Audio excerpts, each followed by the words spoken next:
Ada ketidakpuasan, ada keberatan yang kita dengarkan tadi Mas Nailul mewakili kuasa hukum tentunya dari pihak keluarga almarhumah Dini Sera mengetahui bahwa vonis yang dijatuhkan pada Ronald Tanur ini di proses kasasi adalah hukuman 5 tahun. Nah ini bagaimana Prof. Suparji melihatnya?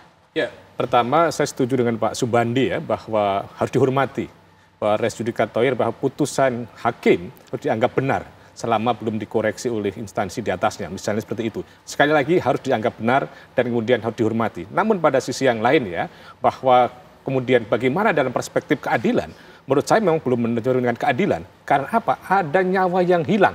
Ada nyawa yang hilang.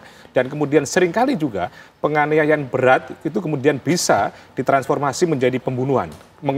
Mengingat sekali lagi poinnya adalah bahwa ini ada nyawa yang hilang. Apakah kemudian itu dianggap sebagai satu penganiayaan berat yang menyebabkan kematian atau sebetulnya ada kesengajaan untuk merampas nyawa orang tadi itu. Tetapi kenyataannya adalah memang ada nyawa yang hilang, ada yang meninggal. Maka untuk itu kalau kemudian sanksinya atau vonisnya 5 tahun menurut saya adalah mencederai rasa keadilan bagi pencari keadilan itu sendiri. Dan yang penting menurut saya adalah bagaimana jaksa tidak berhenti terhadap putusan ini meskipun tetap kemudian menghormati putusan tadi itu. Ya, bagaimana kemudian betul-betul bisa memberikan keadilan bagi korban, bagi keluarganya. Karena ya kalau kita lihat kasus-kasus sebelumnya misalnya, kasus kopi sianida, bagaimana juga kemudian vonisnya sangat berat. Maka untuk itu kalau ini 5 tahun dengan kenyataan ada yang nyawa yang hilang tadi itu dengan cara yang keji, dengan cara yang kejam, dan kemudian kenyataannya adalah almarhum meninggal dunia seperti itu, kalau hanya 5 tahun dan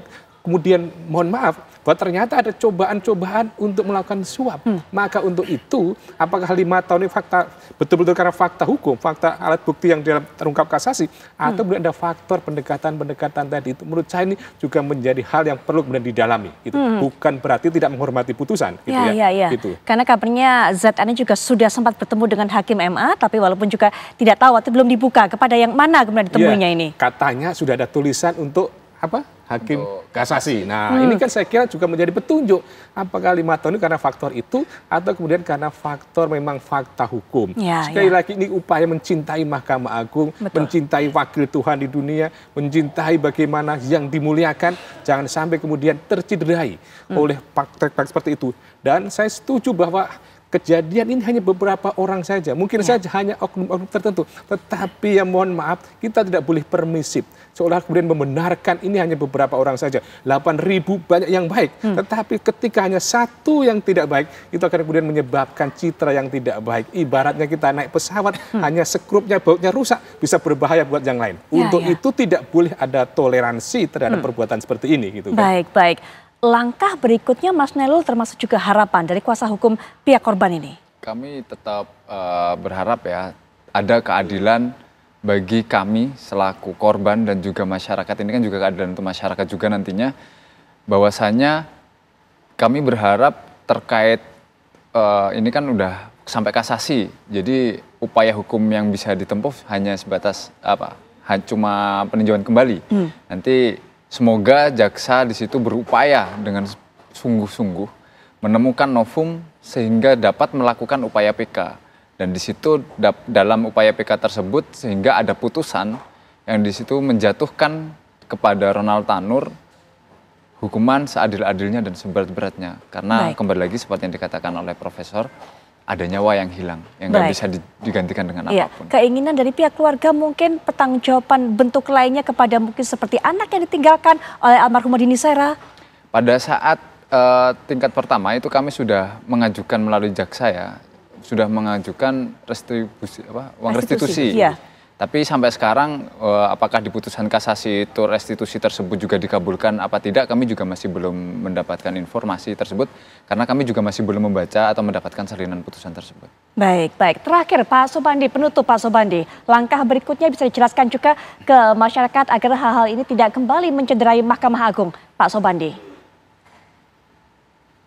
Ya, betul apa yang dikatakan oleh Pak Suparji bahwa kita tidak boleh permisif. Kita tidak boleh toleransi terhadap oknum-oknum. Tetapi pernyataan saya tadi bukan berkaitan dengan permisif, sikap permisif. Tetapi lembaga yang besar ini dengan hakim yang tadi 8.000 memang perlu pembinaan, perlu pengawasan yang semakin ketat, semakin kita tingkatkan, Prof.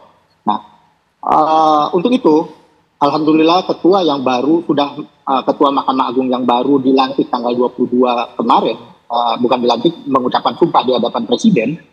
Beliau sudah menyampaikan bahwa akan melakukan konsolidasi. Dalam hal ini tentu pembinaan dan pengawasan menjadi poin.